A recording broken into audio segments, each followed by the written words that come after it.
रिसोड तालुक्यातील भर जहागीर मार्गावरील कुहाफाटा येथे अवैध देशी दारू विक्री आणि मद्यपान करणाऱ्यांच्या दंगलीमुळे नागरिकांचे जनजीवन विस्कळीत झालंय। जवळा, मांडवा, कुहा या तीनही गावांमधील लोक मोठ्या संख्येने येथे एकत्र येऊन दारू पितात। त्यामुळे दररोज रस्ता रोको आणि मोटरसायकलचा गोंधळ सुरू असतो। नशेत असले लोक रस्त्याच्या मधोमध गाड्या उभ्या करतात।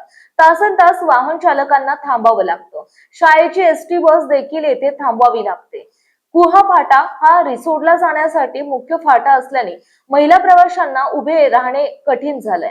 याबाबत समाधी पोलिसांना वारंवार माहिती देऊनही कारवाई होत नाही। येथे हप्ते चालू आहेत, त्यामुळे दारू बंद होणार नाही असे विक्रेते उघडपणे सांगतात।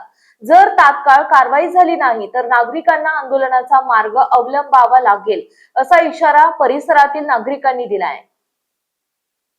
प्रतिनिधी आत्माराम जाधव, रिसोड।